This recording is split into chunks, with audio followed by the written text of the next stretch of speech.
자, 이제 홍수 심판이 끝이 나고 새로운 시작이 되고 있는 대목이죠. 오늘 9장은 하나님께 제단을 쌓았던, 방주에서 나와서 제단을 쌓았던 노아가 맞이한 현실이 어떤가. 자, 그 출발점에서 우리가 말씀을 살펴보아야 합니다. 1절을 보면 하나님이 노아와 그 아들들에게 복을 주시며 그들에게 이르시되 생육하고 번성하여 땅에 충만하라. 자, 이 구절이 7절에도 또 한 번 더 반복됩니다. 너희는 생육하고 번성하여 땅에 가득하여 그 중에서 번성하라. 다 쓸어버리고 다 없어버린 상황 속에 이 제로 포인트에서 하나님이 지금 이 말씀을 하시는 거예요. 자, 여기서 하나님이 노아와 그 아들들에게 복을 주시며 1절에 이 복을 주시며 노아에게 하신 약속이죠. 자, 이 약속은, 이 축복은 아담에게도 동일하게 주어졌습니다. 창세기 1장 22절을 보면 하나님이 그들에게 복을 주시며 이르시되 생육하고 번성하여 여러 바다물에 충만하라. 새들도 땅에 번성하라 하시니라. 이 생육과 번성과 충만, 이게 아담에게 주셨던 약속이었죠. 그게 이루어졌습니다. 그런데 죄로 인하여 다 썰어버린 바 됐죠. 그리고 이제 노아의 가정을 통해 새로운 출발 지점에서 아담과 노아 사이의 모든 게 다 사라져버렸지만 남아있는 게 하나 있어요. 창세기 1장 22절에 얘기했던 생육하고 번성하라 또 충만하라 라고 하는 이 말씀, 이 약속은 여전히 유효하고, 그리고 노아에게 이 약속이 주어져 있습니다. 자, 여기서 우리 먼저 생각할 것은 이 노아는 제2의 아담의 위치로서 이 말씀을 받았습니다. 첫 번째 부분은 하나님이 그들에게 복을 주시며 라고 하는 것입니다. 여기서 우리 하나님은 어떤 하나님이시죠? 복의 하나님. 복이라고 하는 단어가 사실 성경에 어마어마하게 많이 있습니다. 이 복이라는 단어가 얼마나 좋아요, 여러분? 우리나라 복 단어 참 좋아하죠. 그런데 이 복은 사실 하나님으로부터 온 것이고 하나님의 성품을 잘 대변하는 것이 복입니다. 우리는 하나님에 대한 편견을 가진 사람들이 참 많은데요, 하나님에 대한 비의식, 아마 가장 많이 오해를 받고 계신 분이 있다면 하나님이시겠죠? 그런데 사실 하나님은 결코 심판을 즐기거나 저주를 좋아하시는 분이 아닙니다. 성경 전체를 보면 하나님의 속성 자체가 그분은 선하신 분이고 하나님의 본질이 뭐냐면 사랑이세요. 하나님은 공의를 행하실 때도 사랑을 붙들고 계세요. 사랑을 결코 포기하지 않았어요. 그러니까 십자가가 무엇입니까? 공의와 사랑이 입맞춤한 것이다 그러잖아요. 여러분, 세상은 이게 보기 힘들어요. 불가능해요. 공의는 공이고 사랑은 사랑이지. 공의와 사랑이 충족될 수 있는 사건이 바로 십자가. 그게 복음이죠. 그래서 십자가에서 죄에 대한 하나님의 진노가 쏟아졌지만 그 속에서 하나님의 사랑의 꽃을 피워서 죄인들을 구원해내시는, 이게 복음의 진수입니다. 자, 죄로 인해 모든 것을 다 쓸어버리시는 역사 속에서도 하나님은 방주를 짓게 하시고 구원의 기회를 계속 주시고, 그리고 마침내 그 구원을 받아들인 노아 가정을 통하여 인류를 다시 시작하시고 이제 그 복을 약속하시고 선포하시고 있어요. 그래서 성경은 복의 하나님을 자주 등장시키십니다. 하나님은 복의 근원이시다. 요즘은 잘 많이 안 부르는 것 같은데요, 전에는 참 많이 불렀던 찬송 가운데 하나가 뭐냐면 복의 근원 강림하사 찬송하, 따라해 주셔야지, 안 그러면 제가 독창이 돼버려요. 복의 근원 강림하사 찬송하게 하소서. 와우, 거기까지만 하겠습니다. 거기까지 설교를 해야 되기 때문에. 자, 여러분, 우리가 세상에서 경험하는 모든 좋은 것은 위로부터 온 것이죠. 하나님이 주신 것입니다. 자, 그걸 알 때 우리는 감사하고 사실 겸손해야 돼요. 겸손해. 이게 내게 아니에요. 내게 하나님으로부터 온 것이죠. 자, 하나님의 복이 어떻게 시행되고 있는가? 심판으로 모든 것이 다 사라져버렸지만 아담에게 주시던 그 명령이 그대로 이제 시행되는 것이죠. 아마 여러분들 생각해 보십시오. 노아가 이 방주에서 나온 이후에 이 세상이 어떻겠어요? 아무것도 없는 거예요. 다 쓸어버리셨으니까. 모든 것을 썰어버린 그 막막한 제로점에서 하나님이 이 약속을 하나 해주신 거예요. 걱정하지 마라. 생육하고 번성하고 땅에 충만하게 될 것이다. 모든 게. 참 이 단어 하나하나가 굉장한 거잖아요. 생육하게 하는 힘, 번성하게 하는 힘, 이 충만하게 하는 이 모든 것들은 하나님이 이루실 약속이거든요. 너 지금 아무것도 없지만 don't worry, 걱정하지 마. 어마어마한 생육과 번성과 충만함이 일어날 거라는 거예요.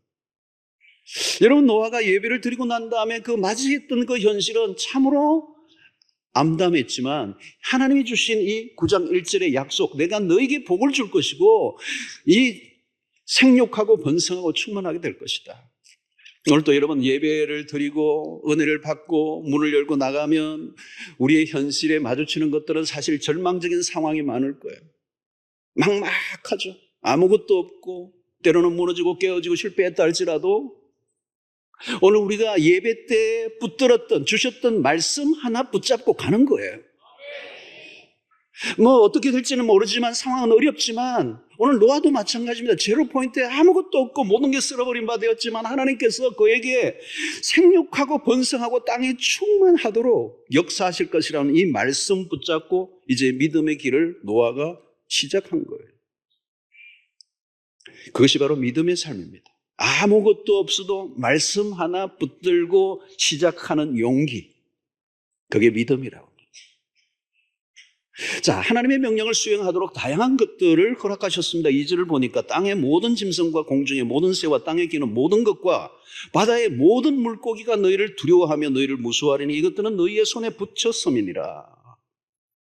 야, 이제는 짐승과 공중에 나는 새와 바다의 물고기와 모든 것들을 너희의 손에 붙였다는 거예요.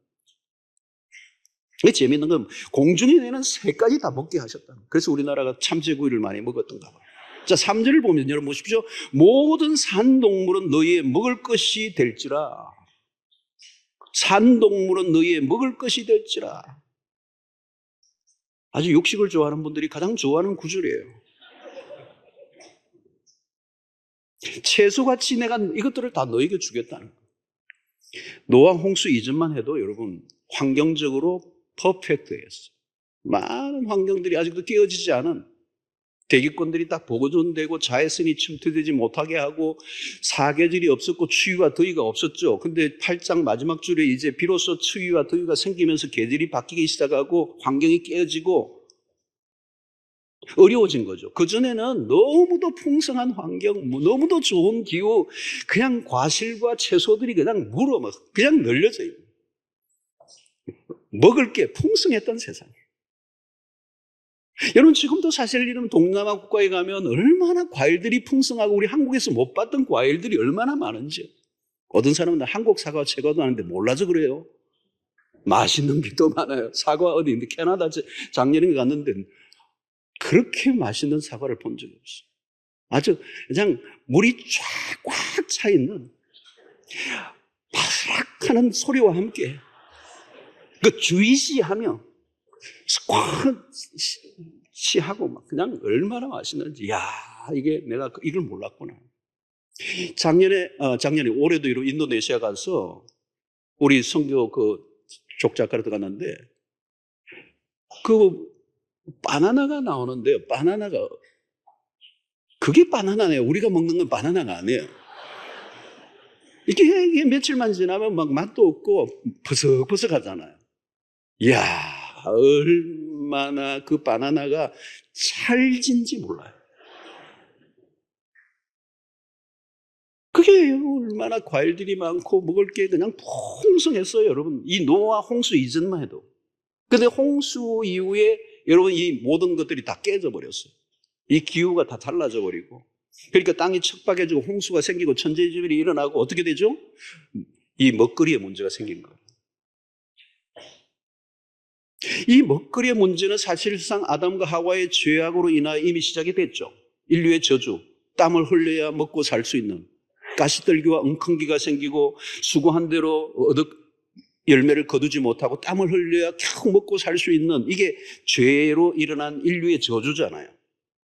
그런데 이게 노아 홍수 이후에는 더 심각해졌어요. 모든 대기권들이 깨지고 환경이 깨지면서 부패가 심화되고 태화 현상들이 일어나고 땅이 척박해진 것이죠. 천재지변들이 일어나면 수확이 줄어들면 기근이 생기고 사람들이 먹고 살 것이 없어지게 되는 환경이 온 거예요. 불가피하게. 그러니까 하나님이 마침내 짐승들과 공중의 새와 물고기까지 먹도록 허용을 하십니다. 여기는 1차적으로는 하나님이 생명을 보존하시려고 하는 이 짐승들까지 공중에 나는 새들까지 먹게 하시려는 것은 생명을 보존하시려고 하시는 하나님의 배려와 하나님의 사랑이기도 하지만 동시에 인간이 세상 속에 살아가기 쉽지 않은 환경이 올 것이라는 걸 얘기합니다. 자, 하나님은 동물들을 먹는 것을 허락하셨어요. 그런데 제한을 두셨습니다. 오늘 4절에 보니까 그러나 고기를 그 생명되는 빛에 먹지 말 것입니다. 이 말은 하나님이 생명체를 함부로 다루지 말라는 겁니다. 먹거리를 하더라도 함부로 다루지 말라.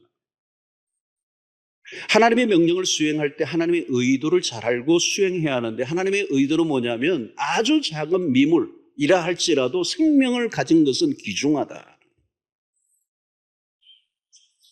왜 피째 먹지 말라고 하셨느냐? 피는 곧 생명이라. 이게 나중에 레위기에서는 더 발전된 개념으로 소개되죠. 그리고 이 피째 먹지 말라는 말은 피째 먹는다는 말은 뭘까요? 잔인성을 얘기하는 거예요. 하나님은 생명의 귀중함을 일깨워 주십니다. 짐승이라 할지라도 잔인하게 죽이는 것을 금지하셨습니다. 생명 존중심. 이게 모든 생명은 하나님으로부터 우리 마음대로 할 수 있는 게 아니라는 거. 여러분, 전국에는 중국에 비하면 우리가 좀 밀리는 것 같지만 우리나라도 먹는 것에 특별히 관심이 많은 나라입니다. 제가 호주에서 살다 보니까요, 소주는 밋밋해요. 음식 종류가 호주 음식이 뭐에 특징이 없어요. 그냥 간단해요, 간단. 준비하는 것도 간단하고. 근데 우리는 이 먹는 것에 굉장히 관심이 많아요. 그러다 보니까 이 먹는 것을 다양하게 이렇게 이제 만들려고 하기도 하고 그러다 보니까 짐승들에 관해서도 우리나라 같은 데는 뭐 보신탕도 아직도 있잖아요. 잔인하게 죽이는 문화들도 있고요. 피째 먹지 말라는 것은 동물을 마구 대하지 말고 보호와 유지를 위한 노력을 하라는 겁니다. 동물의 생명을 보호하라고 하는 것 안에는 인간에 대한 배려가 포함되어 있습니다. 동물들을 마구 다루면 모든 것을 고스란히 그것이 어디로 돌아오는 인간에게 돌아오는 겁니다. 하나님이 세상의 질서를 만들어 놓으신 것이죠. 그 질서를 지키는 것은 결국은 우리 자신을 위해서 도움이 된다. 자유의 남용으로 무분별하게 대하고 살육하면 모두가 다 같이 죽는 결과를 가져온다.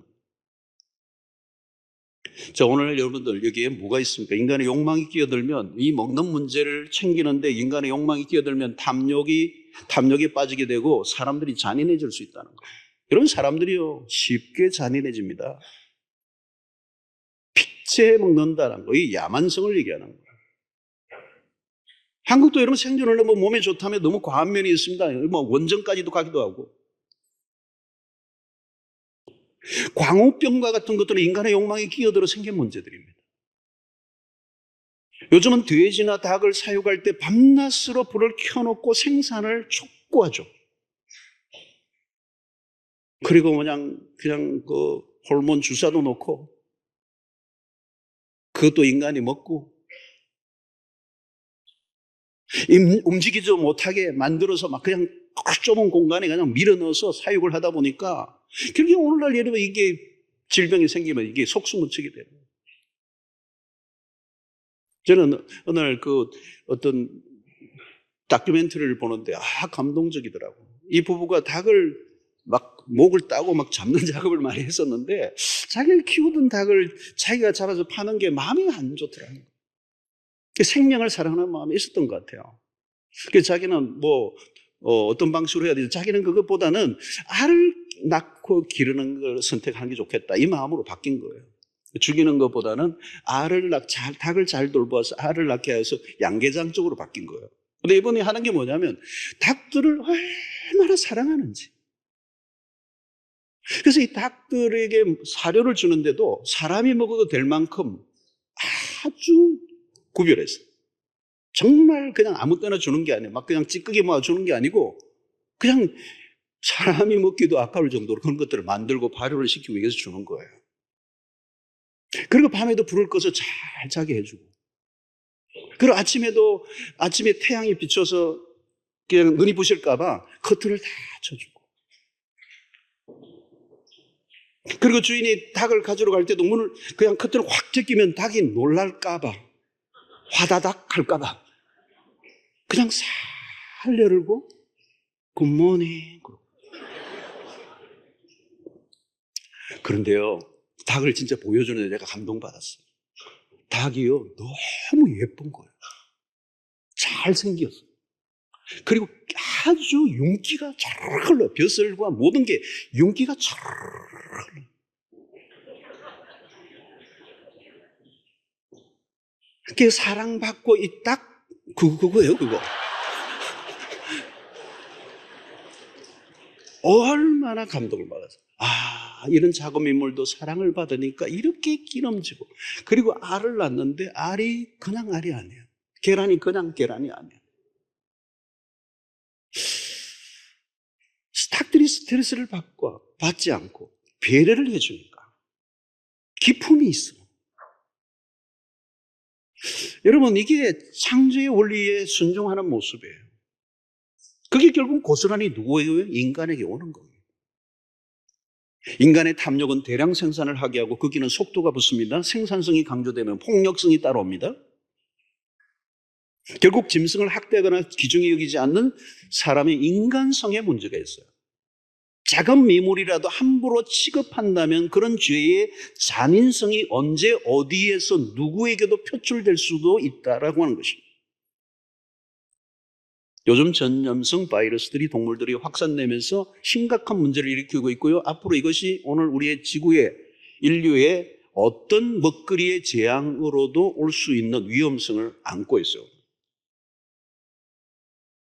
인간의 욕망이 문제입니다. 대량 생산하기 위한 편법들이죠. 동물들을 무참하게 학살하거나 멸절을 합니다. 결국 피해는 고스란히 인간에게로 들어와요. 가끔 우리는 채식인가 육식인가, 어느 것이 또 성경적인 것인가를 논쟁하는 경우가 있습니다. 중요한 것은 무엇을 먹느냐보다 어떤 태도를 가지고 먹느냐예요. 또 무엇을 먹을까 마실까 입을까 염려하지 말라고 하신 주님의 말씀의 의도는 뭘까요? 먹는 것이 중요하긴 하지만 그 먹는 것이 우리의 삶의 핵심적인 주제가 되어서는 안 된다. 만약에 먹는 것이 우리의 삶의 핵심적인 주제가 된다면 그 먹는 문제로 우리는 사람과 싸우고 그리고 살육곡을 벌일 수 있는 거예요. 천박하고 잔인한 삶을 살아갈 수 있다는 거예요. 그 먹는 문제에서 훨씬 더 벗어나 너희는 먼저 그의 나라와 그의 의를 구하라. 로마 교회 안에서도 이 먹는 문제로 다툼이 일어났습니다. 그때 바울이 했던 유명한 말씀이 로마서 14장 17절의 말씀이죠. 하나님의 나라는 먹는 것과 마시는 것이 아니요, 이 말은 우리의 삶의 가치와 목적은 훨씬 더 높은 것에 있다는 거죠. 오직 성령 안에서 의와 평강과 희락이라. 자, 오늘 5절을 보면 내가 반드시 너희의 피, 곧 너희의 생명의 피를 찾으리니 짐승이면 그 짐승에게서, 사람이나 사람의 형제면 그에게서 그의 생명을 찾으리라. 자, 여러분, 여기에서 생육하고 번성하라는 말씀의 실천 아닌데 특히 사람의 생명을 보호하려고 하는 의지가 강하게 드러나 있어요. 왜 사람에 대해서는 짐승보다 훨씬 더 엄격하게 다루고 있는가? 그 이유는 6절에 있어요. 다른 사람의 피를 흘리면 그 사람의 피도 흘릴 것이니 이는 하나님이 자기 형상대로 사람을 지으셨음이니라. 하나님의 형상대로 지음받은 인간은 더더욱 함부로 대해서는 안 된다는 거예요. 비록 죄로 인하여 하나님의 형상이 깨어졌지만 하나님의 신성이 인간 안에 있다는 겁니다. 그러므로 사람에 대한 우리의 기본적인 태도는 사람이라면 누구든지 그 사람이 아이든 어른이든 남자든 여자든 인종과 상관없이, 그 사람이 배우든 배우지 못했든 가난한 사람이 부자든 상관없이 사람이라면 그 사람에 대한 우리의 태도는 존중심이에요. 왜? 그 안에 하나님의 형상이 새겨져 있기 때문에. 여러분, 하나님의 형상대로 지음받았다는 것에서 하나님의 인간의 가치를 얼마나 높이 올려놓으셨는가. 오늘 세상의 사람들이 얘기하는 인권과 비교가 안 돼요. 여러분, 생명의 주인은 하나님이십니다. 모든 생명은 하나님으로부터 왔습니다. 생명의 주권은 하나님에게서. 그런 면에서 내 몸의 생명도 내 생명도 내 것이 아니에요. 하나님이 주인이시고 내 마음대로 할 수가 없어요. 그리고 만약에 어떤 사람에게 상해를 입히거나 죽이면 그것은 그 사람에게 대한 것이 아닙니다. 하나님에 대한 반역이에요. 왜? 하나님의 형상대로 지음받은 인간에 대한 행위이기 때문에 그를 상해했다면 하나님의 형상에 대한 공격이고 반역이라는 거예요. 여러분, 이것을 심각하게 받아들여야 돼요. 사람의 생명에 피해를 입히면 하나님이 그 대가를 물으시겠다는 이유는 그 사람 안에 있는 하나님의 형상이 있기 때문에. 여러분, 옆에 있는 분들이 다 하나님의 형상대로 지음받은 하나님의 글작품들이잖아요. 성령에 대한 존엄함의 태도는, 생명에 대한 이 존엄함의 태도는 사실 어릴 때부터 잘 가르칠 필요가 있어요. 십계명에 살인하지 말라는 이 계명은 단순히 사람을 죽이지 말라는 법이 아니에요. 성경에서 만난 하나님은 인간에 대한 가장 높은 가치를 강조하는,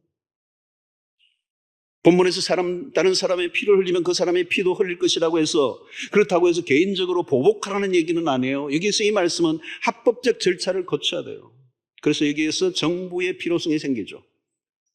그래서 하나님은 정부를 세우고 그 권력의 힘으로 질서를 가지도록 하셨어요. 인간의 본능이나 자기의 감정에만 맡겨두면 세상은 혼란 속에 빠질 것입니다. 아무튼 죄를 짓고 난 이후에 인간사는 먹고 사는 것조차도 힘들었습니다. 경쟁해야 되고. 문제는 인간의 죄성입니다. 그러나 너가 다른 사람의 피를 흘리게 되면 너도 피를 흘려야 된다는 말씀을 주셨지만, 인간의 역사를 보면 인간의 죄성은 이 말씀에 온전히 순종하지 못해요. 화가 나면 죽이고, 죽임을 당하는 살육곡이 벌어졌습니다. 나에게 먹을 것이 없으면 가만히 있는 것이 아니라 다른 사람의 것을 빼앗으려고 하고, 그 빼앗기지 않으려고 하면 죽여서라도 빼앗는 이 원리. 그래서 경제적 원리가 심각해질수록 범죄가 늘어나고 자살률도 높아가죠. 여러분, 여기서 본문은 다른 사람의 피를 흘리게 하지 말라고 하신 것은 생명에 대한 존중이지만 모두가 다 함께 살아가도록 하시기 위한 하나님의 명령입니다. 그리고 하나님의 의도하신 궁극적인 목적은 뭐냐? 조화를 이루는 삶을 얘기하죠. 사람과 사람, 그리고 사람과 자연, 그리고 사람과 동물과의 관계가 조화를 이룰 때, 그것이 바로 하나님이 말씀하신 생육과 번성과 충만함의 복이 이루어지는 것. 어느 하나라도 창조의 질서가 깨어지면 모든 것에 영향을 받게 되어 있어요. 한쪽이 살고 한쪽은 죽는 그런 것이 아니라 다 같이 죽는 거라는 거예요. 이게 생태계적인 어떤 신학적 의미가 있죠. 오늘날 조화가 심각하게 깨어져 있습니다. 존중하라고 하는 하나님의 명령을 무시하는 그런 문화가 가득 차 있습니다. 나만 잘 살면 될 것이다 라고 하는 생각을 하지만 우리는 깊이 서로 연결되어 있습니다. 개인과 개인만 연결되어 있는 것이 아니라 이제는 나라와 나라 간에도 다 연결이 되어 있습니다.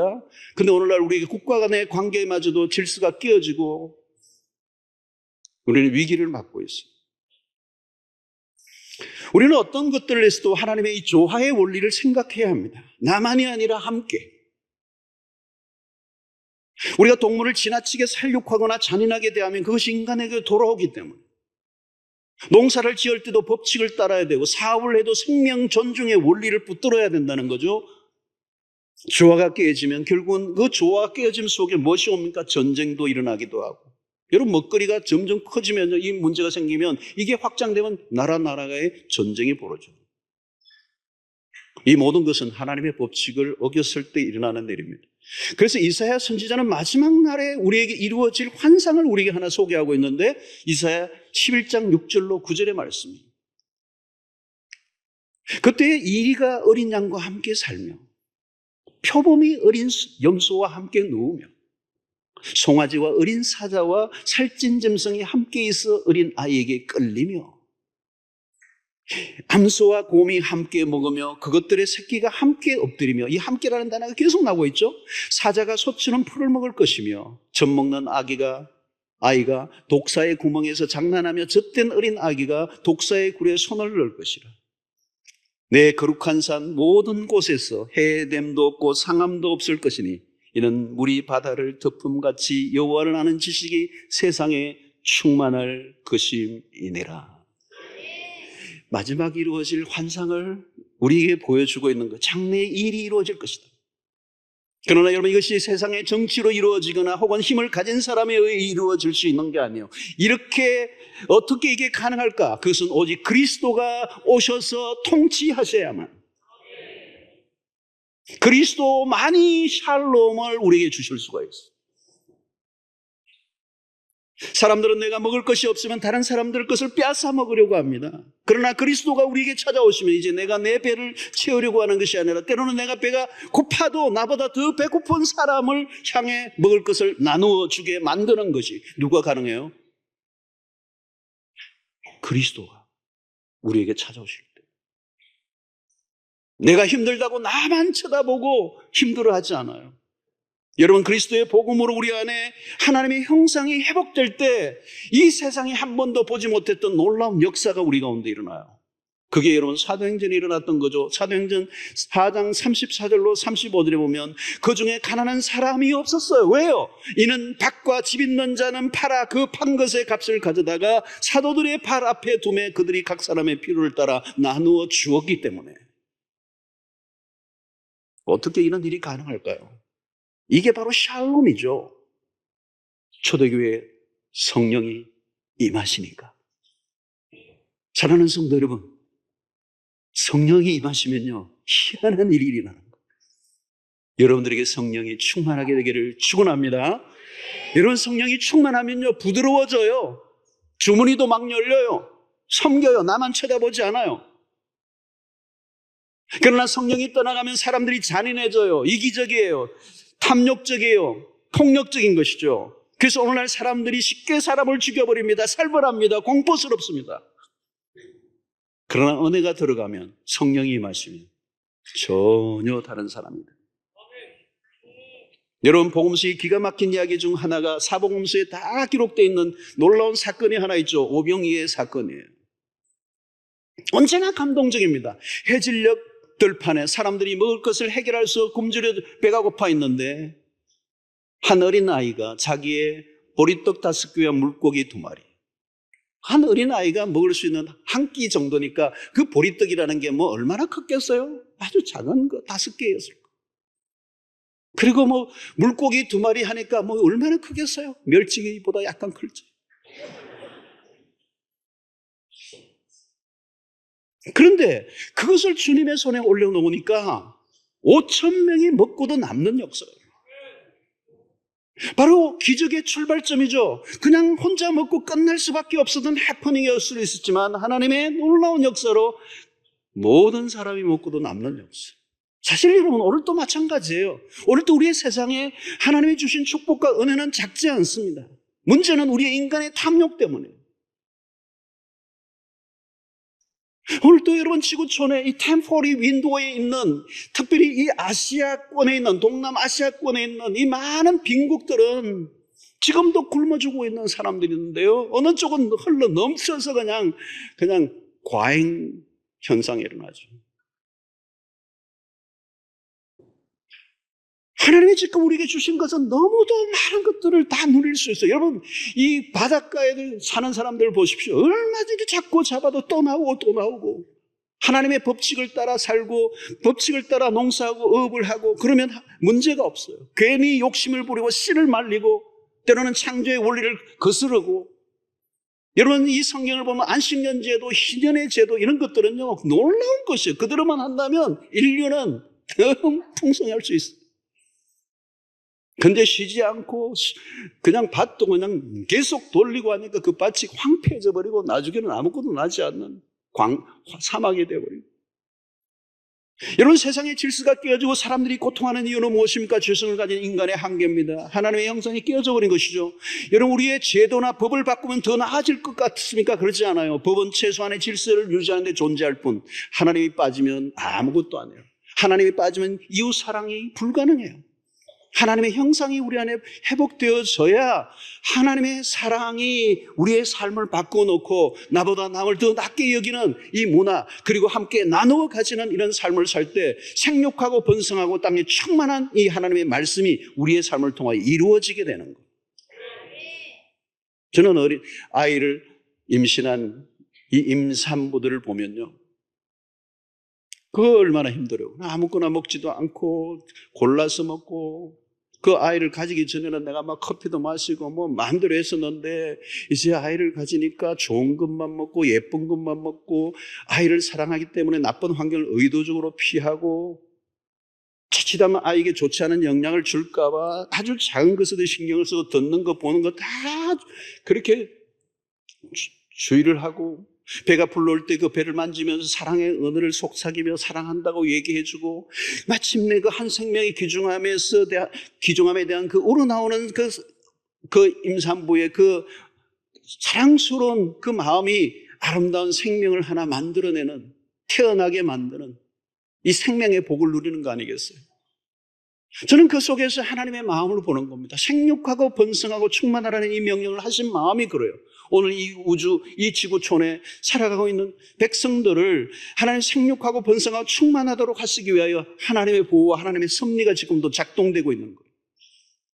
오늘날도 이런 세상은 총체적으로 위기죠. 환경적으로도 위기에 처했습니다. 생태계 파괴가 심각합니다. 앞으로 먹거리의 문제가 심화될 것입니다. 국가 간에도 긴장이 고조되고 있습니다. 사람들의 인성은 심각하게 파괴되어 있습니다. 부모가 어린 자녀를 때려 죽이는 일들이 일어나고, 또 자녀가 부모를 죽이는 일들이 일어나죠. 낙태를 공공연히하며 법제화시켜서 무서운 세상이 되고 있습니다.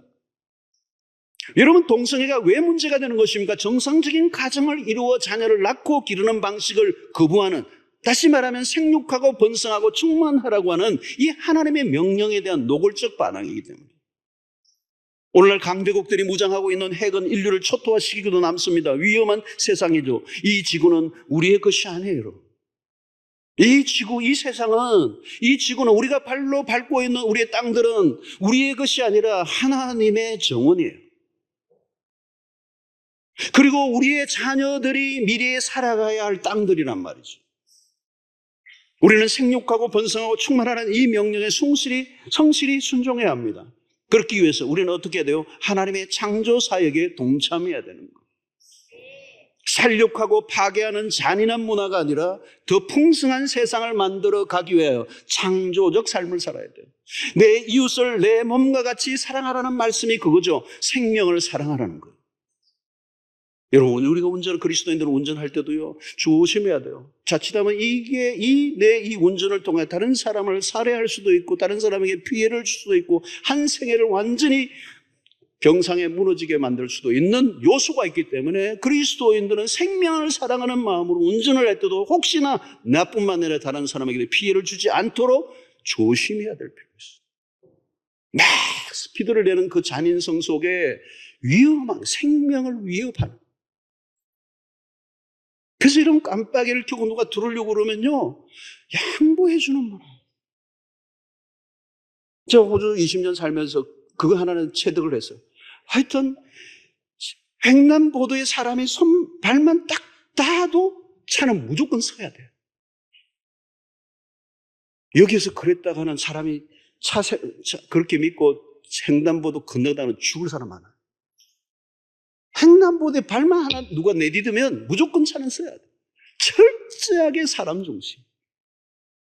사람의 생명을 존중해요. 난 그걸 너무 좋아했어. 병원에도 입원하면요, 호주는 그런 국가적 시스템이 돼서 그러는데요, 그분이 신분이 뭐든 돈을 있든 없든 상관없어요. 무조건 수술부터 해요. 수술부터. 우리 교회 교인 자녀 중에 한 명도 유학을 왔다가 아이가 2살밖에 안 됐는데 간암이 생긴 간암. 독특한 특이한 병이 생겨요. 완전 배가 돌덩어리가 돼요. 유학생 신분이에요. 돈도 아무것도 없어요. 그런데 병원에 가서 완벽하게 치료를 해줘요. 한국 가서는 굉장히 힘들어요.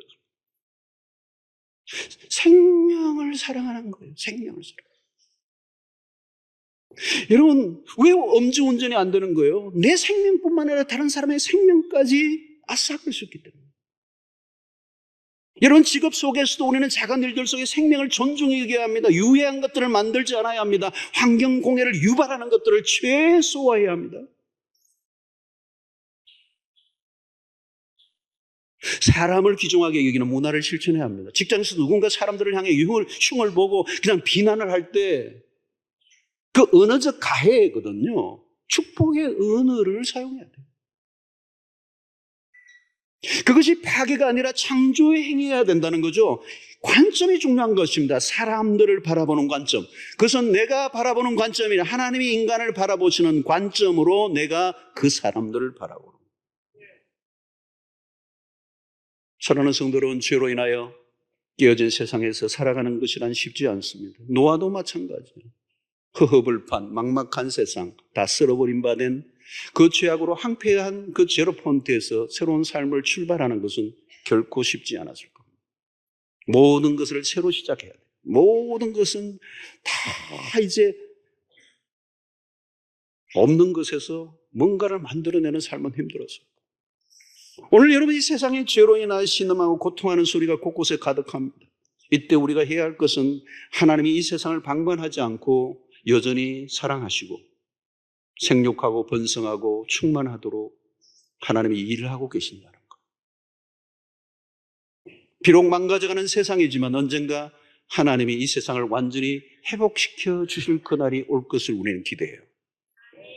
그래서 새 하늘과 새 땅이라는 말은 오늘 우리가 보는 이 망가진 세상이 아니라 완전한 새로운 것으로 회복시켜 주실 것이다. 사랑하는 성도 여러분, 지금도 우리가 살아가고 있는 것은 오직 하나님의 은혜 때문입니다. 왜요?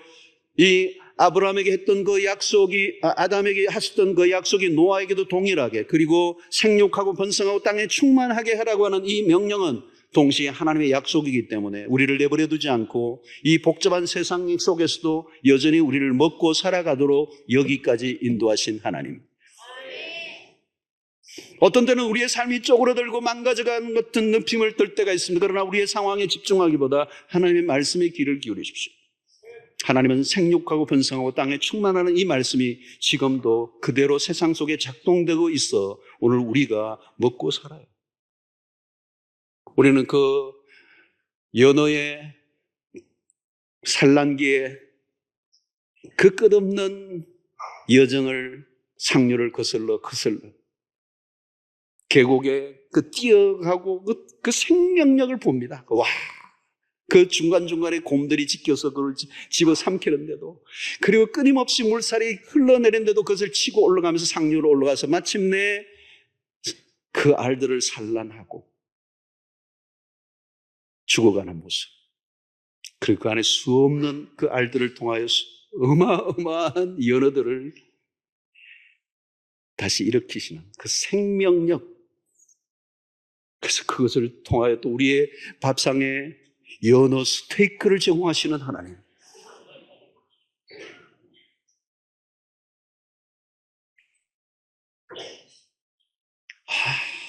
여러분, 우리의 이 식물들이나 동물들이나 또 바다의 물고기들에게 생명력이라고 하는 것은 엄청난 거예요. 엄청난. 만큼 먹고도 남도록 하시는, 바로 그 생육하고 번성하고 충만하라고 하시는 하나님의 역사가 오늘 또 우리 가운데 일어나 척박하고 힘들고 여전히 죄로 깨어진 세상임에도 불구하고 하나님의 사람들을 먹이시고 입히시고 책임져 주시는 분은 하나님입니다. 여러분, 세상이 힘들다고 위축되지 않기를 바랍니다. 세상은 힘을 가지고 빼앗고 더 많이 차지하는 것이 성공이라고 말하지만 신자의 성공의 기준은 달라요. 세상 사람들에게 지더라도 믿음을 잃지 않고 말씀의 원리를 붙들고 살아가는 것을 우리는 성공이라고 말해요. 우리가 할 일은 무엇입니까? 우리의 믿음을 지키는 일이에요. 하나님의 말씀을 붙잡는 것. 언제까지요? 끝까지. 그날이 올 때까지 믿음의 담력을 잃어버리지 않고 아무것도 없는 곳에서도 생육하고 번성하고 충만하라는 명령을 주신 하나님 한 분만을 바라보고 어떤 상황 속에서도 하나님만이 답이심을 믿고, 그리고 하나님이 우리에게 주신 그 명령이 곧 약속임을 믿고 오늘 또 여전히 그분만을 소망으로 삼고 말씀만이 답이 됨을 믿고 믿음으로 묵묵히 뚜벅뚜벅 그 길을 걸어가기로 결단하는 여러분 되시기를 주의 이름으로 축원합니다. 오늘 야고보서 강의 10번째입니다. 생명의 언어 훈련이라는 제목으로 말씀을 나누겠습니다. 사실 이 본문은 지지난 주간에 우리가 살펴보았던 본문입니다. 근데 말의 중요성을 한 번 더 이 본문을 가지고 말에 관한 얘기를 여러분과 나누고 싶습니다. 말이 너무 중요하니까, 언어가 너무 중요하기 때문에 우리 인생의 결정적인 요소이기 때문에 한 번 더 다루는 게 필요하겠다. 고민을 좀 했어요. 그냥 한번 넘어가 버려? 아니면 한 번 더 해? 한 번 더 하기로 했습니다.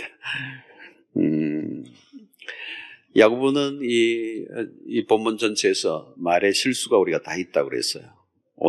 말의 실수가 없으면 온전한 사람이에요. 근데 다 말의 실수가 있기 때문에 이 땅에 온전한 사람은 아무도 없는 것입니다. 또 야고보는 말의 영향력에 대해서 얘기했어요. 아주 작은 혀인데 이게 어마어마한 영향이에요. 조그마한 불이 산을 태우는 것처럼 이 혀가 엄청난 영향력을 갖고 있다. 또 이 말에는 독성이 있다. 독이 있다. 악이 나오는 거예요. 그러면서 야고보는 뭐라고 얘기합니까? 혀를 길들일 자가 없다는 거예요. 다 길들이는데 혀는 길들이기가 어려워. 길들일 수가 없다. 그러면서 또 뭐라고 얘기합니까? 말에 대해서는 심판이 있다는 거예요. 우리가 말한 대로 심판을 받을 것이다. 자, 야고보는 혀를 통제하기 어려운 부정적 견해를 밝힌 것으로 보이지만 그렇다고 우리가 포기하라는 말씀은 아니죠. 언어에 힘들지만 그 언어를, 이 혀를 길들여야 한다는 것입니다. 자, 우리가 몸을 아름답게 만들기 위해서 다이어트도 하고 또 운동도 합니다. 몸을 만들기 위해서. 또 우리는 멋있는 자기를 꾸미기 위해서 옷도 입어요. 그러나 여러분, 아무리 그렇게 해도 혀를 단련하지 않으면 소용이 없어요. 멋진 옷을 입었어요? 몸매도 멋져요? 근데 혀가 훈련이 안 돼요. 단련이 안 돼서 막 말이 나와. 그럼 다 소용이 없어지는 겁니다. 몸의 단련도 필요하지만 혀를 단련시켜야 된다. 혀를 단련시켜야 된다. 자, 여러분, 언어도 훈련입니다. 훈련. 자, 우리의 언어의 습관이 있죠. 습관은 하루아침 만들어진 게 아닙니다. 이 습관을 바꾸려고 하면 훈련이 필요한 거죠. 언어도 마찬가지입니다. 나도 쓰는 언어가 있는 것입니다. 계속 언어가 있는데 그 쓰는 말이 자기는 잘 모를 수 있습니다. 오늘 집에 가서 여러분 한번 테스트 해보세요. 가족들에게 내가 무슨 말을 자주 하냐? 내가 그런 말을 해? 의외로 발견할 거예요. 자기는 잘 모릅니다. 너무 오래됐기 때문에 익숙해진 거죠. 그러니까 내가 그 말을 자주 쓴다는 것을 전혀 모릅니다. 그런데 우리의 그 언어의 습관이 이제 잡혀져 있는 것입니다. 그러니까 이것을 바꾸려고 하면 훈련을 해야 돼요. 지속적인 훈련. 그래서 우리가 혀를 길들이기 어렵다고 포기해서는 안 되는 것입니다. 말이 나오는 대로 그대로 두면 그것이 우리의 인생을 굉장히 어렵게 만드는 것입니다. 자, 언어의 습관이 우리의 삶을 결정한다면 이것은 우리가 당연히 다듬어 가야 되는 것입니다. 자, 크게 우리가 이 언어를 두 부류로 나눌 수 있습니다. 하나는 파괴적이고 부정적인 언어가 있고 하나는 긍정적인 언어, 생명을 살리는 생명의 언어, 창조적인 언어가 있습니다. 크게 나누면 두 개예요. 부정적인 언어를 어떻게 최소화하고 또 긍정적인 언어, 생명의 언어를 계속 확대할 것이냐, 이게 우리의 인생을 바꾸는 작업이 되겠습니다. 야고보서에서 우리는 행위를 통하여 우리가 좀 더 성숙해로 가기 위해서 결국 우리의 언어의 문제를 어떻게 훈련할 것이냐, 이 부정적인 언어를 좀 다뤄야 돼요. 어떻게 다뤄야 되죠? 이게 좀 최소화되도록. 자, 부정적인 언어를 몇 가지 좀 열거하면 첫 번째는 비난이에요. 비난. 우리의 입에 이 비난이 많이 익어 있어. 다른 사람의 그 약점과 허물을 자꾸 들추어내는. 제일 안 좋은 거죠. 제일 안 좋은 거. 다른 사람의 그 비난을 자꾸 하는 거. 다른 사람을 비난하는 거. 어떤 분은 말을 할 때도 그래요. 내가 비난하려고 말을 하는 게 아니고, 그러면서 막 비난해버려. 잠언 17장 9절을 볼까요? 허물을 덮어주는 자는 사랑을 구하는 자요. 그것을 거듭 말하는 자는 친한 벗을 이간하는 자다. 허물을 덮어주려고 하는 사람이 있는데 자꾸 그 허물을 들추어내는 거. 근데 그 한 번 얘기한 게 자꾸 얘기하는 겁니다. 비난이죠. 이런 말들은 주로 비공개적으로 이렇게 하죠. 있잖아. 너만 알아. 전도서 10장 20절 보면 이런 말씀이 있습니다. 심중에라도 왕을 저주하지 말며 침실에서라도 부자를 저주하지 말라. 공중의 새가 그 소리를 전하고 날짐승이 그 일을 전파할 것입니다. 비밀이 없다는 거예요. 그리스도인들은 비밀이 없어요. 하나님이 들으시죠. 자, 험담하는 사람들은 좀 더 중요한 가치를 보는 눈이 없기 때문에 그래요. 보다 더 중요한 가치를 보는 눈이 없기 때문에 그 사람들의 어떤 실수, 연약함, 약점, 가십들을 아주 즐기는 것입니다. 즐기는 것. 잠언 26장 22절. 남의 말하기를 좋아하는 자의 말은 별식과 같아서 배속 깊은 데로 내려가나이다. 남의 말을 좋아하는 자의 말은 별식과 같다는 거예요. 아주 즐기는 거죠. 즐기는 거. 이 좋지 않은 정보를 계속 흘리는 사람들이 있습니다. 다른 사람의 그 평판을 자꾸 깎아내리는 사람들. 자, 이런 사람들에 대해서 디모데전서 5장 13절. 오늘 성경 구절이 좀 많이 있습니다. 또 그들은 게으름을 익혀 집집마다 돌아다니고, 이게 신방은 아닙니다. 이거는 집집마다 돌아다니고, 요즘은 돌아다닐 필요도 없어요. 인터넷이 있어서 핸드폰으로 다 되니까 아주 그냥 SNS로 확실하게 할 수가 있죠. 집집마다 돌아다니고 게으를 뿐만 아니라 쓸데없는 말을 하며 일을 만들며 마땅히 아니할 말을 하나니, 이 인신공격성 발언이 가장 질이 안 좋은 겁니다. 그 사람에 대해서 제3자가 그 본인이 없는 데서 그 사람에 대해서 인신적인, 인격적인 공격을 하는 거예요. 굉장히 질이 안 좋은 겁니다. 그래서 말을 만들어 드리는 사람들, 그 이유는 뭐예요? 한가한 사람들. 게으른 사람들이 쓸데없는 말을 만들고 일을 만든다는 것. 자신의 일에 최선을 다하는 사람들은 남의 일에 참견할 시간이 없어요. 한가하기 때문에 험담을 하고 말을 만드는 거예요. 건설적이고 창의적인 일에 적극적으로 참여하는 게 좋아요. 요즘 인터넷에 댓글을 다는 사람들이, 댓글, 악플러들, 그걸 또 사명으로 하는 사람도 있어요. 좋은 일에도 막 안 좋은 걸 써놓은 거예요. 그래서 거기에 막 클릭을 많이 하면 소영웅주의에 빠져. 그 백해무익한 걸 막 악플을 다는 거예요. 근데 더 놀라운 거는 그걸 또 다 읽으시는 분들이 계세요. 그래, 좋아요, 뭐 이렇게. 여러분, 그런 비난에는 사랑의 마음이 전혀 없죠. 이게 부정적인 언어 속의 비난입니다. 비난을 우리가 우리 입에서 사람에 대해서, 가십에 대해서. 두 번째는 과장입니다. 과장. 엄청난, 굉장히, 절대로 죽어도 손에 장을 찢어도 뭐 이런 사람. 너무 과장은 좀 허풍이죠, 허풍. 호언장담하는 거. 결국은 지나친 강조는 진실성이 결여되는 것입니다. 대화가 될 수가 없죠. 누가 실수를 한 번 한 거 가지고 아이가 실수 한 번 했는데 항상 나는 그래. 그것도 과장이죠, 여러분. 예. 한국 사람들 안에 쓰는 과장법들이 많아요. 과장법들. 뭐 죽겠다 이런 것도 다 과장법이죠. 뭐 배가 고파 죽겠다, 배가 불러 죽겠다, 좋아 죽겠다, 예. 죽을 뻔했다. 정직한 표현들이 아닙니다. 이런 표현이 너무 강하면 사람들이 대화를 끊게 되죠. 예. 아내가 남편에게 당신하고 이제 절대로 말 안 할 거야. 그리고 내일 아침에 또 말하잖아. 예, 절대로 뭐. 자, 이런 과장법, 우리가 피해야 될 부정적인 언어였어요. 거짓도 마찬가지. 자신의 감정이나 진위는 감추고 대화를 하면 진실성이 없어집니다. 말은 괜찮은데 속으로는 전혀 아닌 거예요. 괜찮아. 근데 뒤끝이 있어. 이 갈등을 만드는 요소예요. 자신의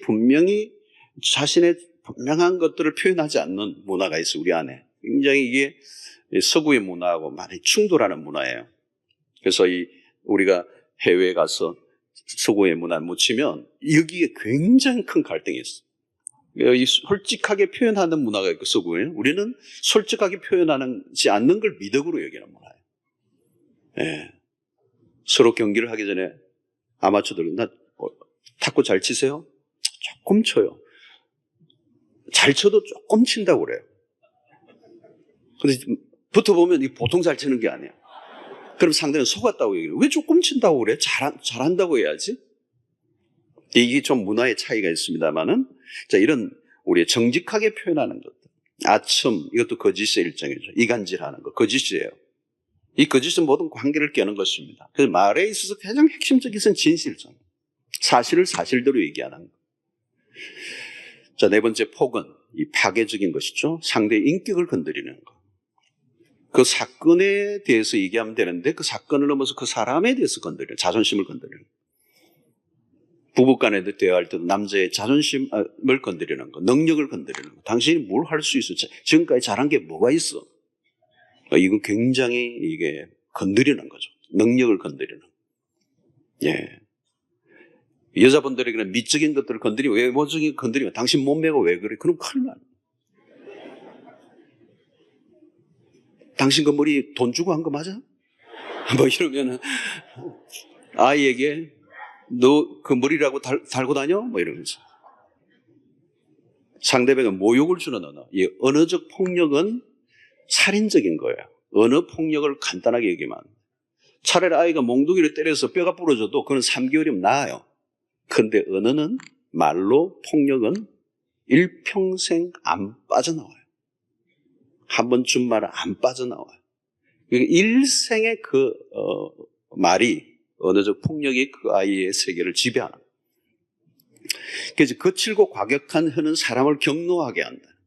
조그마한 아이도요, 그 말로 과격한 언어를 쓰면 화를 내죠. 잠언 15장 4절. 온순한 혀는 곧 생명나무이지만 패역한 혀는 사람을 상하게 하느니라. 다섯 번째, 욕 있죠. 욕. 주님은 욕을 받으시되 대신 욕하지 않으셨다. 베드로전서 2장 23절. 욕을 당하셨지만 맞대어 욕하지 않으셨다. 예수님은 욕을 막 들었지만 욕을 반항하지 않으셨어요. 욕은 어떻게 예를 들 수가 없었어, 조금. 한국 사회에 욕이 굉장히 많죠. 이 경상도 욕도 셉니다. 호남 욕, 셉니다. 호남과 경상도 욕이 만나면 이거 갈 곳이 없어요. 엄청난 욕. 제가 아는 호남 신안 쪽의 목사님인데 그분 얘기는 어릴 때 잘할 때 아침에 일어나면 욕부터 시작한다. 욕으로 시작해 욕으로 끝나고 욕으로 잠들고 욕으로 꿈꾸고 욕으로 다. 예, 이 한국 안에 있는 그 우리의 문화 안에 억눌림의 문화가 있는 겁니다. 한이 있습니다. 그래서 그것을 카타르시스로 하는 거죠. 그게 욕이라도 해야 살 것 같은 이 카타르시적 기능이 있었습니다. 그런데 여러분 이게 뭘까요? 그리고 이것은 우리를 더럽히는 거, 우리의 영혼을. 구강청결제를 쓰면 뭐 하겠습니까, 여러분? 하루 3번 치아를 닦으면 뭐 하겠어요, 여러분? 깨끗한 언어를 사용해야 깨끗한 입이 되는 거죠. 입에 들어가는 것이 사람을 더럽게 하는 것이 아니고 입에서 나오는 그것이 사람을 더럽게 한다고 마태복음 15장에 예수님이 말씀하셨어요. 예. 들어가는 게 더럽게 하는 게 아니고 나오는 게 더럽게 한다. 비아냥, 불평 이런 것들이 있어. 비아냥 같은 것도 여러분 이 비비 꼬인 말이 있어요. 꽈배기처럼. 말이 이상하게 꼬여 있어요. 잘 들으면 이게 아니야 있어. 내일 해가 서쪽이 뜨겠네? 칭찬인지 아닌지? 잘했다는 건지 못했다는 건지? 불평 같은 것도 마찬가지죠. 이 불신앙의 형태가 불평으로 나오는 겁니다. 불평이 불평이 아닙니다. 감사의 자리가 사라지면, 감사가 빠지면 그 자리에 뭐가 와요? 불평이 자리 잡히는 것이죠.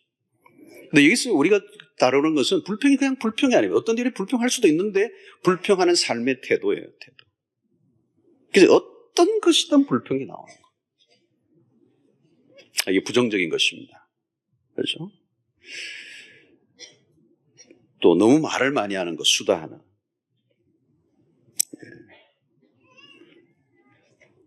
결국 우리가 화마라고 그러죠. 화마. 말을 많이 하면 마귀가 그 말을 사용해서 그 시험을 하는 것입니다. 한 말 때문에 이제 당하는 것입니다. 또 누추한 말이 있죠. 누추한 말이라고 그래요. 요즘 성희롱, 근데 엄난 펫을 말하죠.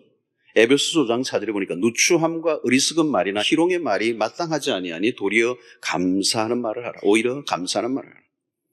요즘 성희롱 문제 굉장히 이슈입니다. 학생들, 교사들도 학생들에게 성희롱해가지고 막바로 면직돼 버리죠. 좀 처벌받습니다. 은근히 그 성적인 농담을 하는 사람들은 이미 성적 죄를 지을 예비 단계에 있는 거예요. 성희롱을 한다는 말은, 성적인 말을 한다는 말은 이미 그의 생각 세계 속에 성적인 것들이 지배하고 있는 거예요. 그게 나오는 것입니다. 그 안에 있는 생각이 나오는 것이기 때문에 성희롱은 성추행의 예비 단계예요. 그래서 에베소서 4장 29절에 무릇 더러운 말은 너희 입 밖에도 내지 말고 오직 덕을 세우는데 소용되는 대로 선한 말을 하여 듣는 자들에게 은혜를 끼치게 하라. 무릇 더러운 말은 너희 입 밖에도 내지 마. 예. 자, 그러니까 여러분, 우리가 이 말을 한다는 것은 그냥 말이 아니고 말하기 전에 좀 생각을 좀 해야 된다. 이 해도 되는가 안 되는가. 잠언 15장 28절이죠. 의인의 마음은 대답할 말을 깊이 생각하여도 악인의 입은 악을 쏟느니라. 생각의 과정 없이 그냥 쏟아버리는 거예요. 악을 쏟아낸다는 거예요. 생각을 통하여 그 언어의 속성이 전혀 없는 것입니다. 그러면 실수할 수밖에 없는 실언을 하는 것입니다. 내뱉어 버리면 이제는 더 이상 다룰 수가 없어요. 그냥 물을 엎질러 버리는 것입니다. 잠언 21장 13절. 성경은요, 이 말에 대해서 어마어마하게 말씀을 많이 하고 있어요. 이게 우리 인생에 굉장히 중요한 대목이기 때문에 그런 거죠. 잠언 21장 23절. 입과 혀를 지키는 자는 자기 영혼을 환난에서 보존하느니라. 그 입과 혀에 보초를 세워야 돼, 보초를. 그러면 입을 지키는 자는 자기 영혼을 환난에서 보존한다는 거예요.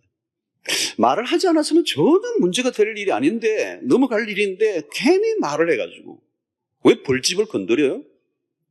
그 벌집을 건드려서 막 악화된 것처럼 말을 해서 그 말 때문에 상황이 더 악화되는 거예요. 쏟아지는 그 말로 인하여 불상사가 일어나는 거예요. 부부간에도 마찬가지고 가정과 모든 우리의 인간관계 안에 그 말 때문에 오늘 내가 어려움을 겪고 그 정도까지 안 가도 됐는데 결국 그 말이 그냥 나와버린 거죠. 그러니까 그것이 우리 인생을 불행하게 만드는 것입니다. 그래서 생각하고 말하는 습관은 매우 중요한 것입니다. 성경이 우리가 말씀하는 잠언서. 자, 이런 부정적인 언어들을 우리에게 계속 제거하는 작업은 반복해서 우리가 노력을 해야 됩니다. 그게 우리의 삶의 공해가 되고 소음이 되고 우리의 삶을 파괴하기 때문에. 그러면 어떻게 해요? 긍정적인 언어를 적극적으로 써야 되죠. 생명의 언어들. 자, 첫 번째 어떤 게 있습니까? 감사예요. 매사에 감사를 표현하는 거죠. 이 습관입니다. 습관. 지금 다루는 그 습관. 감사하는 습관. 예, 아주 작은 일들 속에서도 그냥 지나치지 말고 땡큐, 감사하는 거예요. 말을 안 하면 안 돼요. 표현하는 게 중요해요. 표현하는. 이건 표현입니다. 꼭 말로 해야 되나? 말을 해야 됩니다. 우리 경상도 사람은 마음에 딱 두고 있는데 마음에 다 있다. 아니에요. 이거는 감사는 사랑은 표현해야 되는 거예요. 어떤 남자분들은 아내에게 절대 사랑의 표현을 안 하는 거예요. 사랑합니다. 숙제까지 내도 우리 제자 훈련할 때 내도 안 하는 거예요. 경상도 남자는 그런 거 안 합니다.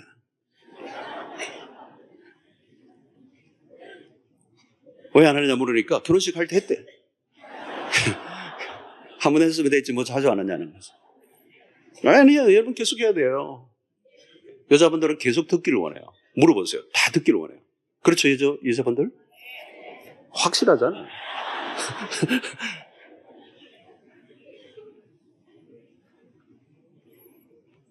감사도 표현하는 겁니다. 감사는 표현하는 겁니다. 그러니까 감사를 계속하면 그 감사가 더 우리의 삶을 풍성하게 하는 거예요. 반응하고 표현하면서 그게 더 풍성해지는 거예요. 안 하면 없어져 버려요.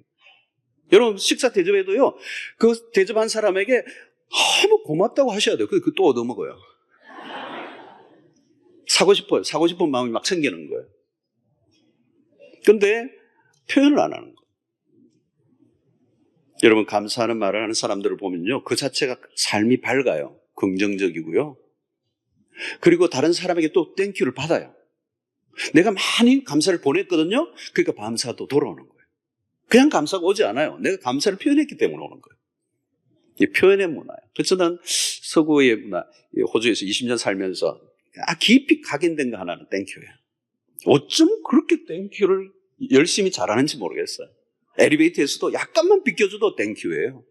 우리 약간 비끼면 뭐 당연하지. 비껴야지 지가 뭐 이러면서.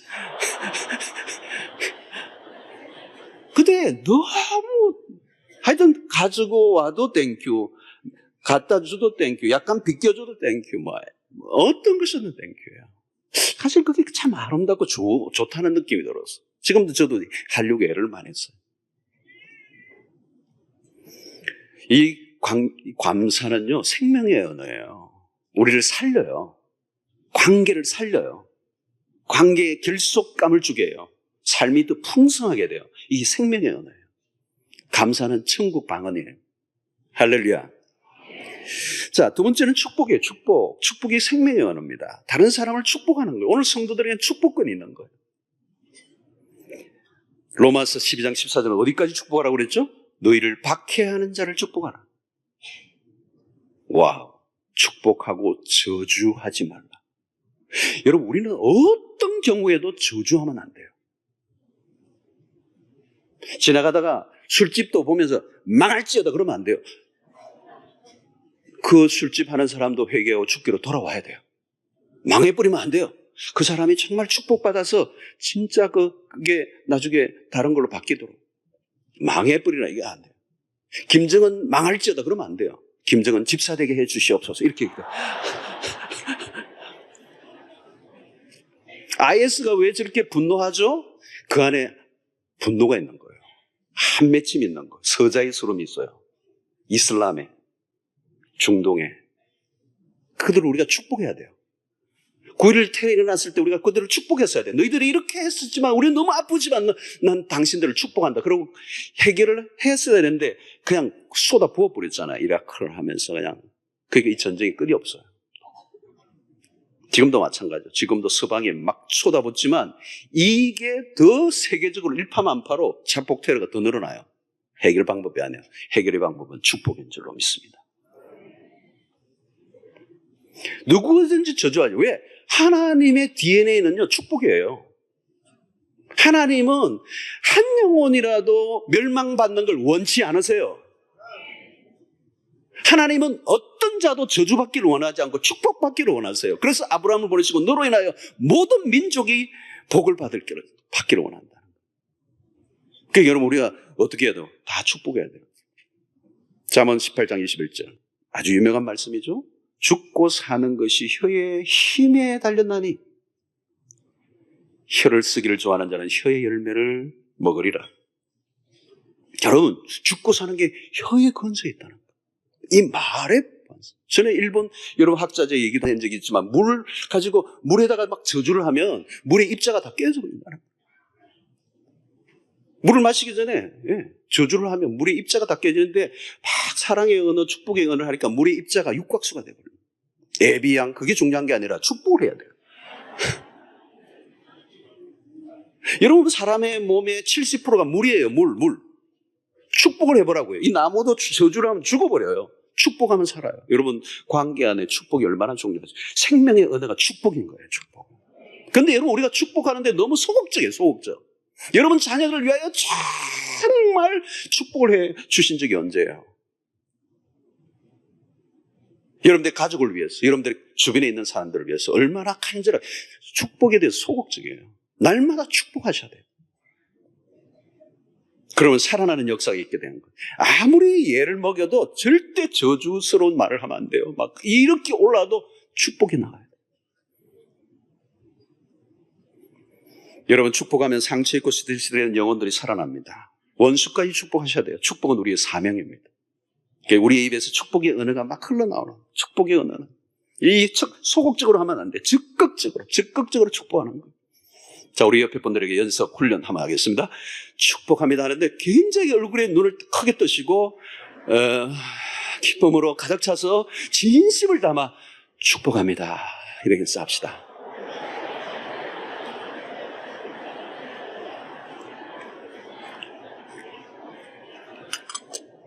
째려보지 마시고. 생명의 언어예요. 축복은. 세 번째는 격려, 칭찬입니다. 켄 블랜차드가 칭찬은 고래도 춤추게 한다, 이렇게 했죠. 그런 책을 지었어요.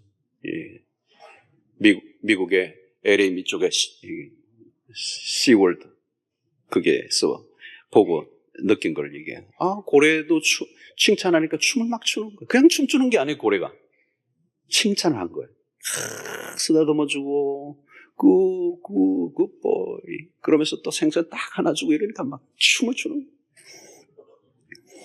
이런 비판을 잘하고 부정적인 말을 하는 사람들은 자아상이 어두워요. 비판적인 삶을 살아가는 사람들은 어두워요. 일단 상처가 많은 거죠. 그러니까 삶에 대해서 비관적이에요. 자기 자신에 대해서도 비관적이에요. 다른 사람을 사물과 사건에 대해서도 부관적으로 볼 수밖에 없는 거죠. 참 안타까운 겁니다. 칭찬은 밝은 자아상을 가진 사람들이 할 수 있습니다. 좋은 면, 긍정적인 면을 보는 습관을 가져야 돼요. 칭찬도 여러분 습관입니다. 습관. 칭찬을 연습해 하셔야 돼요. 안 해보면 잘 안 돼요. 여러분 아이에게도 칭찬을 해줘야 되는데 그 칭찬을 잘 안 하는 거예요. 율법적인 가정이죠. 이 칭찬을 참 많이 받고 자란 아이들은 자존감이 굉장히 높습니다. 너무너무 축복이죠. 그런 가정에서 자란 아이는 너무너무 축복이죠. 그런데 우리가 이 칭찬하는 문화, 말을 잘 안 하는 문화니까 칭찬 또 오죽하겠어요. 칭찬을 자꾸 입이 막 말을 자꾸 해주는 거예요. 예. 그러니까 이게 연습을 안 하면요, 오히려 칭찬을 했는데 약간 비꼬는 것 같아요. 아이들이 칭찬을 받고 싶었는데 칭찬 안 해주잖아요. 그게 상처가 돼요. 그 상처가 되는 거예요. 근데 정확하게 잘했다 인정해 주는 거잖아요. 여러분 격려의 힘은 굉장히 큰 것입니다. 격려의 힘은 굉장히 큰 거예요. 예. 아내가 아침에 차린 식탁에서 음식을 칭찬해 주세요. 간이 좀 안 맞고 맛은 좀 떨어져도 이런 음식을 내가 어디 가서 먹어보겠느냐고, 내가 장가는 잘 간 것 같다고. 그러면 이분은 자기가 못한 거 알아요. 그러니까 노력할 거 아니에요? 내가 이렇게 망쳐놓아도 남편이 이렇게 맛있게 인정해 주니까 노력해야지 그러면서 학원도 다니고 막 더 좋아지는 거예요. 근데 막 이게 음식이라고 내놨냐고 그러고 그러면 막 일어나 저러나 막 그냥 인생 이런 거 할 수 없어. 막 만들어가지고 줘야지 뭐 어떻게 했어. 뭐 이래도 칭찬도 안 하고 그러는데. 격려의 힘은 굉장히 큰 것입니다. 믿음의 언어를 쓰는 거죠. 우리 아이도 마찬가지입니다. 현재의 모습을 보고 칭찬하지 못하죠, 사실은. 아이들 자녀를 키워본 분들은 다 아시지만 현재의 모습을 보면서 칭찬할 만한 자녀는 2%밖에 안 돼요. 대부분은 욕을 먹어도 싸요. 그런데 어떻게 해야 되죠? 그 아이의 미래를 보면서 칭찬하는 거예요. 그 미래를 막고 놓으실 하나님을 신뢰하고 칭찬하는 거예요. 비록 지금은 그렇지 않지만 미래에 하나님이 어떻게 하실지. 저는 아이 양육법이 그거예요. 칭찬밖에 없어요. 네. 근데 그 말대로 돼요. 말대로 돼요. 말이 씨앗이고 말을 뿌린 대로 거두는 거잖아요. 믿음이 필요한 것입니다. 믿음이 필요한. 그 다음에 용서, 사과하는 거. 이건 매우 중요해요, 여러분. 우린 실수하잖아요, 다. 켄 블랜차드가 또 다른 지연 책이 하는데 진실한 사과는 우리를 춤추게 한다. 그런 책을 지었어요. 여러분 누구나 실수할 수 있어요. 문제는 실수를 인정하는 용기가 필요해요. 그런데 많은 사람들이 실수를 하고도 죽어도 인정을 안 하는 거예요. 그래서 자기를 방어하고 변호하고 정당화하고 위기를 모면하려고 변명으로 일관하면 그 실수로 갈 길이 없는 거예요. 잘못을 인정하는 것은 어렵지만 그러나 진실한 사과, 용서를 구하면 그것을 통하여 오히려 더 만회하는 기회가 될 수 있어요. 실수가 문제가 아니라 그것을 어떻게 대처하나. Sorry, I'm sorry. sorry, thank you, sorry. 이게 얼마나 기가 막힙니까? 자, 은혜로운 말들을 해야 되죠. 생명의 은혜로운 것입니다. 골로새서 4장 5절로 6절. 외인에게 대해서는 지혜로 행하여 세월을 아끼라. 너희 말을 항상 은혜 가운데서 소금으로 맛을 냄과 같이 하라. 그리하면 각 사람에게 마땅히 대답할 것을 알리라. 이런 말이 다 똑같은 말이 아니에요. 예쁜 말이 있어요. 이왕이면 예쁜 말을 해야죠. 언쟁반의 금상과 같은, 경우에 합당한 말, 맛깔이 나는 말, 향기가 있는 말, 긴 여운을 주는 그런 아름다운 말들, 생명력 있는 언어들을 사용하는 거예요. 결국은 은혜를 받으면 은혜로운 말이 흘러나오는 거예요. 신자에게 참 존경을 뭐예요? 그 말이 참 은혜롭다는 거예요. 어쩌면 그렇게 은혜로운 말을 하느냐는 거죠. 말 잘하는 게 중요한 것이 아니에요. 은혜로운 말.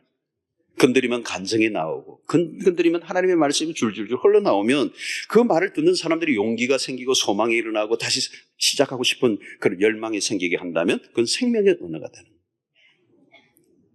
자, 그러면 오늘 우리는 이런 훈련들을 하기 위해서 구체적으로 3가지, 오늘 아침에 붙들어야 될 굉장히 중요한 훈련 3가지를 말씀드리고 마치려고 하는 첫 번째는 침묵 훈련이에요.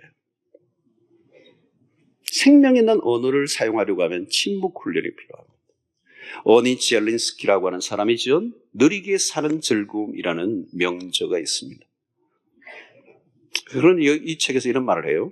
말을 하고 있을 때는 아무것도 배우지 못한다. 내가 말을 하고 있는 동안은 아무것도 못 배우고 있는 거예요. 말을 하는 데 집중하고 있기 때문에. 침묵 자체가 좋은 가르침입니다. 좋은 가르침이에요. 침묵 자체가 좋은 가르침. 침묵하면 어마어마한 깨달음이 와요. 가르침을 받아요. 말을 적게 하는 게 중요합니다. 근데 어려운 게 뭐냐면 말을 적게 하는 거예요. 이게 참 어려워요. 여러분, 오늘 현대사회는 모두가 아는 것 많고 하고 싶은 말은 꽉 차 있는 사람들만 꽉 있어요. 근데 다 들으려고 하지는 않거든요. 왜 상대의 말을 못 들어요? 내가 하고 싶은 말이 너무 많으니까. 말을 하지 않고는 살 수가 없어요. 적게 하는 훈련이 쉽지 않습니다. 자, 잠언 10장 19절. 말이 많으면 허물을 면하기 어려우나 그 입술을 제어하는 자는 지혜가 있느니라. 특히 나이가 들어가거나 높은 지위에 올라가면 말을 많이 하는 경향이 가집니다. 나이가 들어가는 감의 특징은 대화를 주도하려고 합니다. 남의 말을 듣지 않고 자신의 경험과 이론을 정확하게 늘어놓는 것은 늙음 증상 중에 하나입니다. 문제는 그때로부터 배움을 잃어버려요. 여러분, 자녀들에게 왕따를 당하는 부모의 특징은 자녀들의 말에 귀를 기울여 주지 않는 것입니다.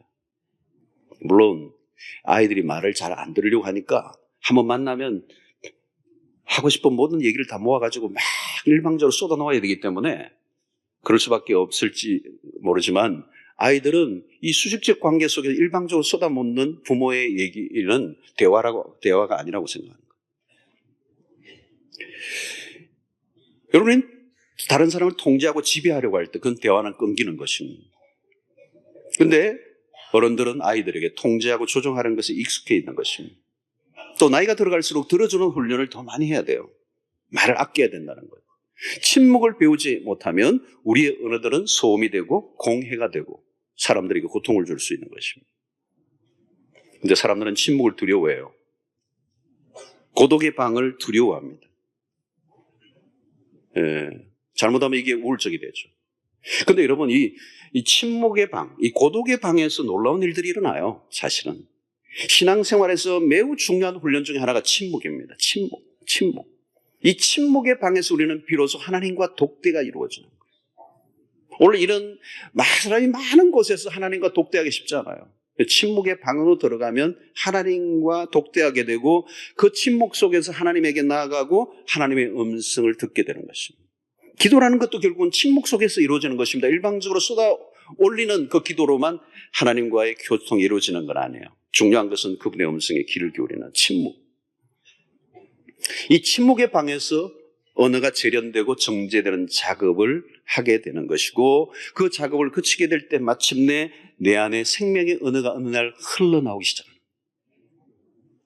침묵 후에 흘러나오는 그 말은 큰 울림이 있는 거죠. 그게 생명의 언어가 되는 것입니다. 침묵의 과정을 거쳐야 된다. 여러분, 침묵을 통해서 중요한 것은 그냥 침묵이 아니에요. 하나님의 음성을 듣는 것입니다.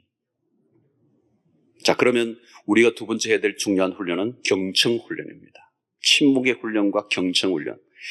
야고보 1장 19절에 말씀하죠. 내 사랑하는 형제들아, 너희가 알지니 사람마다 듣기는 속히 하고 말하기는 더디하라. 듣기는 속히 하고 말하기는 더디하라. 여러분, 대화에 있어 첫 번째 원칙은 듣는 것입니다. 우리는 말을 하려고 그러는데 대화의 첫 번째 원칙은 듣는 것입니다. 그런데 우리는 잘 듣지 못해요. 광고를 주려고 해도요, 못 듣는 분이 태반이에요. 뭐라고? 그런 광고가 있었어? 많은 경우는 우리가 경청훈련이 되어 있잖아요.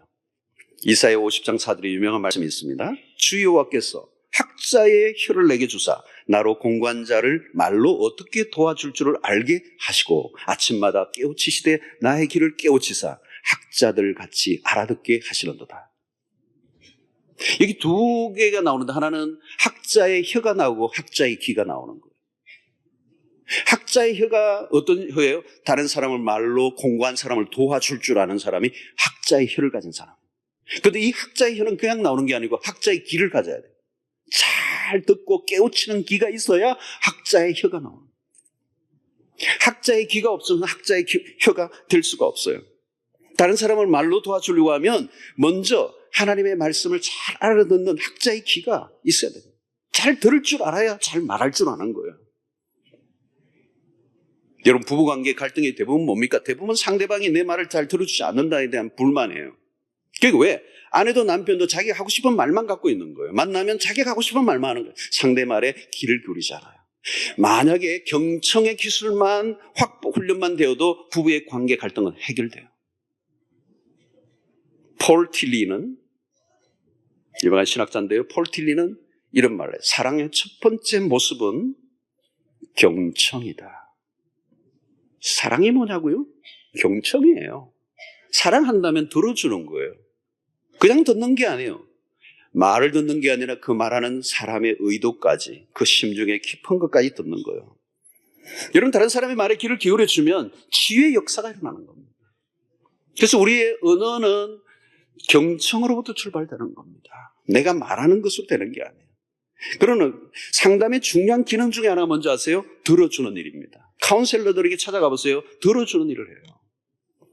2시간, 3시간 막 카운셀링 하는 애는 별로 없어요. 그냥 들어주고 돈 받고 보내면 돼요.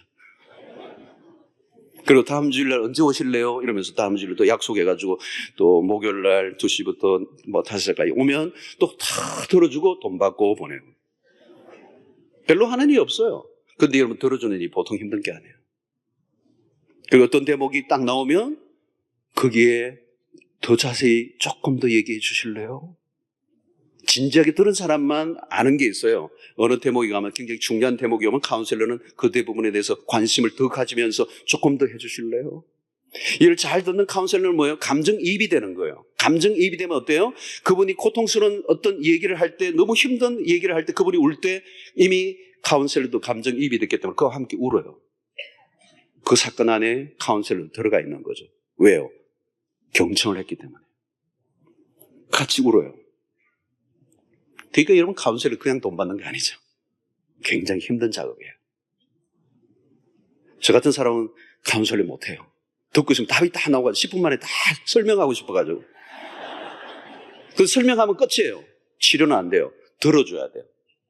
아무도 들어주지 않았던 그 얘기.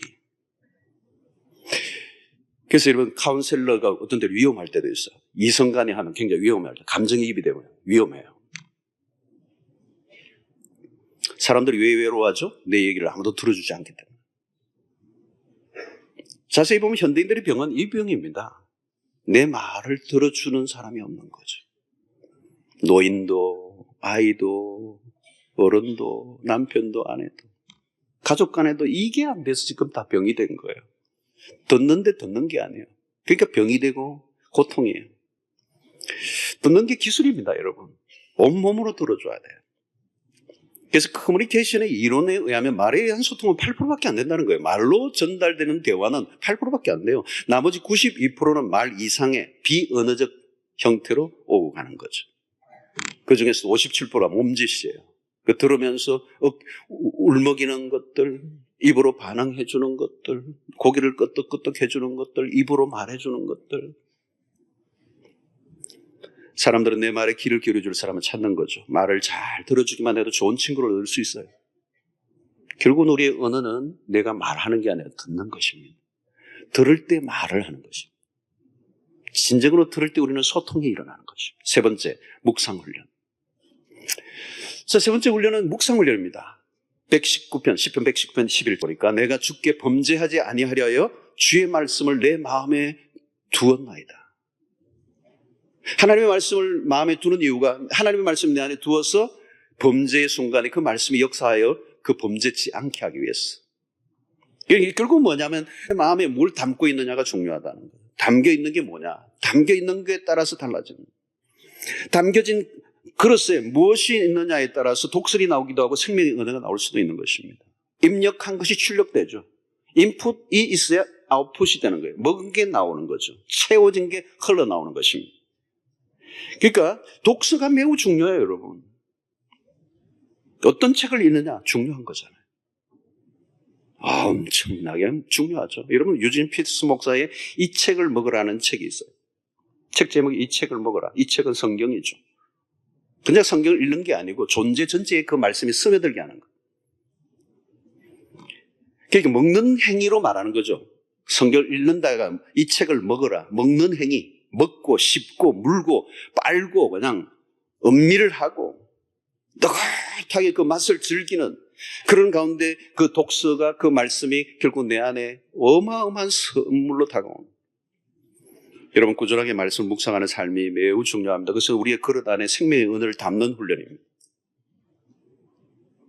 그 묵상을 통하여 나의 생각과 나의 언어가 하나님의 생각과 하나님의 언어로 바뀌는 것입니다. 묵상을 계속하면 내 안에 뭐가 들어와요? 하나님의 생각이 들어오는 거예요. 하나님의 말씀이 들어온다는 말은 뭐예요? 하나님의 언어가 들어오는 거예요. 그래서 내 안에 새로운 창조의 역사가 일어나는 것입니다. 그래서 말씀 묵상이 깊어지면 우리 안에 새로운 창조의 역사가 우리 안에 일어나는 것입니다. 말씀을 묵상하다 보면 그냥 말씀이 아니죠. 그 말씀은 곧 인격이잖아요. 이 성경은 그냥 말씀이 아니고 하나님의 인격이 담겨 있는 거예요. 살아있는 하나님의 말씀, 그것은 곧 하나님의 살아있는 인격을 대하는 것입니다. 그 말씀을 묵상하고 있으면 하나님의 인격이 내 안에 들어오는 거죠. 그 인격이 내 안에서 지배하면서 그 인격이 주장하셔서 흘러나오는 말씀은 진리가 되고 생명이 되는. 그래서 나는 그냥 했는데 어느 날 묵상이 깊어지고 그 묵상이 누적되면 그 흘러나오는 말씀을 인하여 대화했는데 앉아있는 사람이 용기를 얻고 소망을 얻고 다시 일어나고 상처가 치유되고 희한한 일들이 일어나는 거예요. 왜? 그건 내가 하는 말이 아니에요. 이미 그 말씀이신 그분이 내 안에 들어오셔서 인격으로 자리를 잡으시고 내 안에 주장하셔서 그분의 언어가 내 안에서 흘러나오니까 내 말은 파워가 생깁니다. 할렐루야. 어마어마한 일이 일어나는 거예요, 여러분. 그러니까 이 언어는 존재예요, 존재. 그분의 인격이란 말이죠. 그걸 묵상하는 게 이 말씀을 묵상한다는 게 얼마나 놀라운 것인지. 우리의 삶을 바꿔놓을 수밖에 없는 거죠. 우리의 존재 자체가 하나님의 인격으로 변화되게 되는 거. 그 말씀이 나를 다스리고 나의 삶 전체를 바꿔놓을 때 우리의 언어는 나를 바꿀 뿐만 아니라 그 언어가 흘러나올 때 다른 사람까지 바꿔놓는 역사가 일어나는 거예요. 말씀 묵상 계속하면 어때요? 우리 안에 있는 좋지 않은 언어들은 자연히 소멸돼요. 자연히 소멸되고 새로운 생명의 언어가 탄생되면서 나를 통하여 하나님이 창조의 역사를 살리는 역사, 회복의 역사. 할렐루야. 그 축복은 이루 말할 수가 없는 것이죠. 자, 여러분, 좋은 말, 좋지 않은 말은 어떤 것이죠? 기준이 뭡니까? 그것을 듣고 사람들이 어떻게 반응하느냐에 따라서 나타나는 거죠. 좋지 않은 말을 해보세요. 계속 죽이는 말이에요. 그 말을 들으면 기분 나빠요. 분노가 일어나요. 막 쓴뿌리가 생겨요. 우울해지고 갑자기 막 실족하게 되고 죽고 싶어지고 그건 나쁜 말이에요. 듣고 있는 사람의 반응이 중요합니다. 근데 내가 말을 할 때 사람이 막 기분이 좋아지고 분위기가 밝아지고 용기가 생기고 막 마음이 밝아지고 사람 가슴이 따뜻해지고, 그러면 여러분 그것은 좋은 말을 한 것입니다. 여러분 우리는 혀를 길들여야 합니다. 내버려 두면 안 돼요. 성령 충만을 구하시고 우리의 혀가 하나님의 성령의 지배를 받도록. 베드로가 예수님을 맹세하고 저주하면서 예수님을 십자가 그 앞에 부인했잖아요. 저주까지 했어요, 예수님에게. 그러나 그 입술에 성령의 지배를 받으니까 입술이 열리니까 3,000명 회개하고 돌아오는 역사가 일어나고, 그 입술이 열려 선포하니까 안전비가 일어나는 역사가 일어나고, 기이하고 놀라운 일들을 우리의 입을 통하여 하나님의 역사를 일으키시는 거죠. 생명의 언어를 사용할 수 있게 되기를 바랍니다. 언어가 바뀌면 인생도 바뀌어요. 언어의 격이 인생의 격입니다. 사람을 살리는 말, 덕을 세우는 말로 관계를 세우고 회복시키고 공동체를 세우는. 그래서 골로새에 있는 말씀처럼 사랑 안에서 참된 것을 말함으로 우리의 아름다운 혀의 열매를 맺어가는 축복된 인생이 되시기를 주의 이름으로 축원합니다.